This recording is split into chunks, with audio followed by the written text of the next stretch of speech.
Presiden Jokowi kasih umpan, JK SBY kena kail, duh atit. Penulis, Nina Nur. Cara Presiden Jokowi menggulung para cecunguk pengacau negara ini memang sangat menarik. Sama menariknya dengan cara Presiden Jokowi menangani para elit politik yang kerap menyerang dirinya. Oh, bukan menyerang katanya, tapi mengkritik. Oke deh, mengkritik dan memaksakan kehendak. Mau ikut mengatur bagaimana Presiden mengatur negara ini. Mau ikut campur, tapi bukannya membantu tapi menjerumuskan. Contoh yang jadi klasik adalah soal lockdown untuk menangani pandemi. Catat siapa saja yang menyuruh Presiden buat mengambil cara lockdown. Ya orangnya itu-itu saja. Orang yang sama, yang meminta pemerintah menjalin dialog dengan Rizik Syihab. Orang yang sama yang sok menasehati, begitu ada vaksin katanya jangan berpikir kalau otomatis ekonomi akan pulih, Tuhan tidak suka.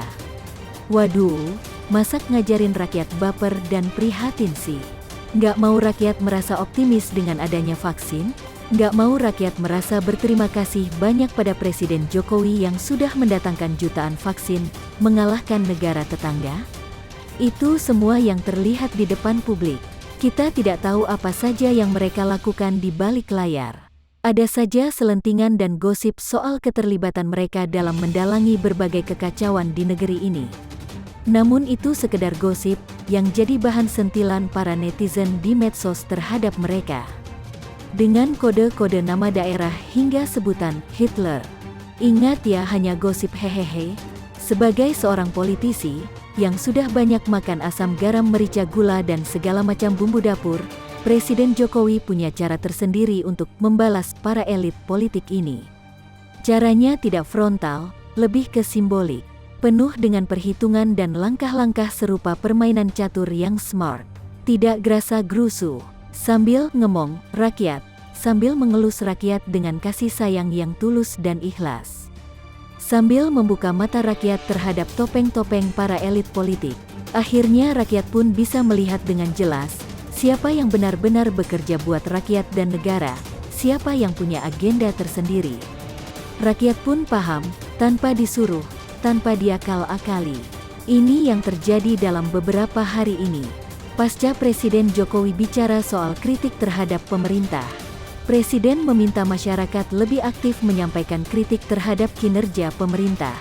Dalam bentuk kritik, masukan atau potensi maladministrasi. Orang waras pasti paham maksud Presiden Jokowi ini.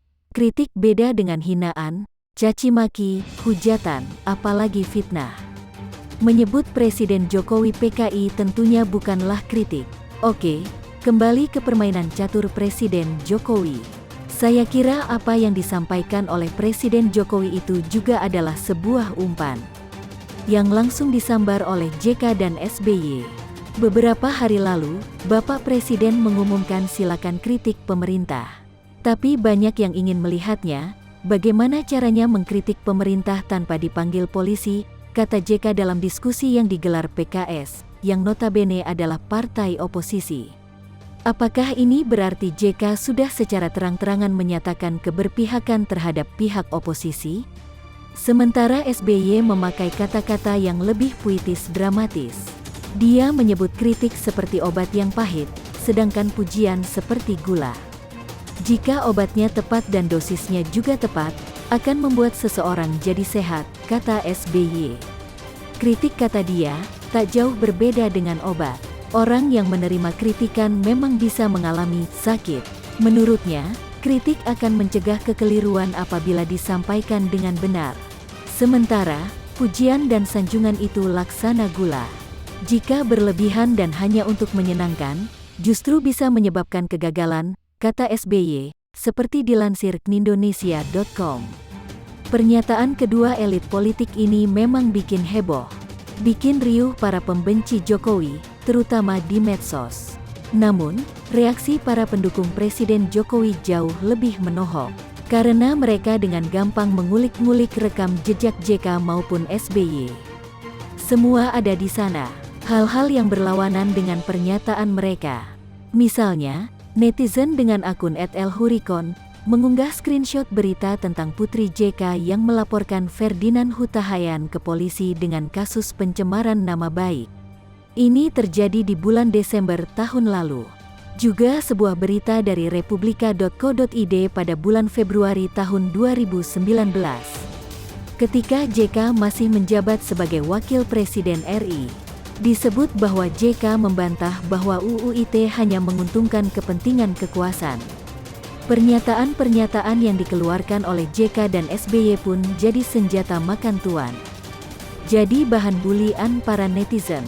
Karena memang langsung terbantahkan dengan berbagai rekam jejak mereka sendiri. Publik pun dibuat ngakak, yang awalnya berharap terlihat lebih gagah dan garang menyerang Jokowi.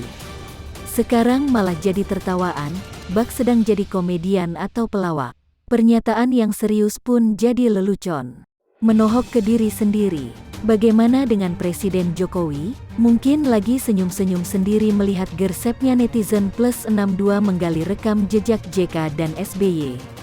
Entah mau komen apa, Pemprov DKI bangun prasasti pengingat penggunaan sepeda. Kepala Dinas Perhubungan DKI Jakarta Syafrin Liputo mengatakan, Pemprov DKI Jakarta berencana membuat prasasti sebagai pengingat momentum penggunaan sepeda. Momentum tersebut patut diingat karena sepeda sebagai alat transportasi masih digunakan masyarakat pada masa pandemi COVID-19 berlangsung.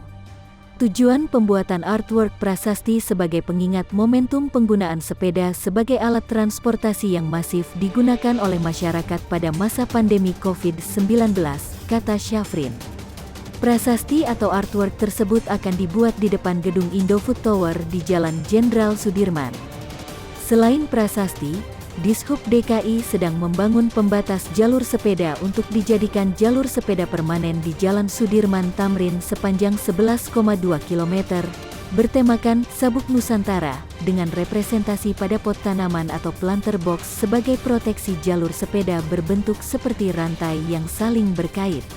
Pertama-tama, langkah Pemprov DKI membangun jalur sepeda permanen patut diapresiasi. Ini adalah fasilitas tambahan yang menambah kesan sebuah kota metropolitan, meskipun sebagian wilayah Jakarta terutama agak ke pinggir sama sekali tidak terasa aura metropolitannya. Selain itu, Pemprov DKI Jakarta juga targetkan pembangunan jalur sepeda sepanjang 578,8 km dengan target sepenuhnya tercapai pada 2030. Jalur sepeda yang sudah terbangun adalah sepanjang 63 km pada tahun 2019. Tapi, yang mau saya bahas adalah rencana pembangunan prasasti pengingat penggunaan sepeda. Saya masih belum paham, apa urgensinya ya? Lagi pula apa manfaatnya? Saya rasa tidak dibangun pun tidak akan merugikan warga DKI Jakarta. Kalaupun dibangun, ini kayak pemborosan yang tidak perlu. Kalau dana ini dari CSR perusahaan, tidak masalah. Mau bangun 1000 prasasti pun tidak masalah. Tapi kalau pakai APBD, ini tidak terlalu penting. Lebih bagus duitnya dipakai untuk kepentingan masyarakat banyak, atau untuk penyelesaian banjir atau apapun yang lebih mendesak. Prasasti ini tidak akan bermanfaat buat apapun. Hanya habiskan anggaran saja. Masih ingat dengan tugu peringatan COVID-19 di Danau Sunter, Tanjung Priok? Anies pernah mengunjungi tugu tersebut dan meresmikannya. Dengan adanya tugu peringatan ini, semua kegiatan masyarakat diharapkan waspada dan menaati prinsip 3M, memakai masker, mencuci tangan dengan sabun, menjaga jarak, kata Anies. Tugu peringatan tersebut terdiri dari peti mati yang dilengkapi dengan papan informasi berisi kalimat peringatan, imbauan dan data akumulasi kasus COVID-19 di wilayah DKI Jakarta selama 3 hari terakhir. Ada juga manekin tenaga kesehatan yang dipajang di sisi barat Danau Sunter. Anies memberikan apresiasi atas pembangunan tugu tersebut. Sementara itu, ada juga replika pocong dan mumi yang terpasang bersama spanduk imbauan COVID-19. Replika tersebut dipasang menghadap arah TMP Kalibata. Replika pocong dan mumi dipasang berdampingan di peti mati yang terpisah. Jangan biarkan ini terjadi, demikian kalimat yang ada di spanduk. Coba kira-kira bagaimana kondisi tugu peti mati itu sekarang? Apakah masih utuh atau malah sudah porak-poranda akibat cuaca? Orang Indonesia kebanyakan tidak akan terlalu terpengaruh dengan replika, tugu atau imbauan seperti itu. Lihat saja peringatan rokok yang berisi bahaya merokok ditambah gambar yang disturbing, itu pun tidak membuat jumlah perokok menurun drastis. Apalagi cuma sebuah tugu peti mati, yang adalah jadi objek wisata buat motret dan selfie, lalu dipamerkan di media sosial. Yah, intinya saya merasa lucu aja dengan wacana begini. Terlalu receh jika dibandingkan dengan masa yang sedang dihadapi. Menyelesaikan masalah kompleks dengan pendekatan minim solusi, sama saja dengan tidak melakukan apa-apa.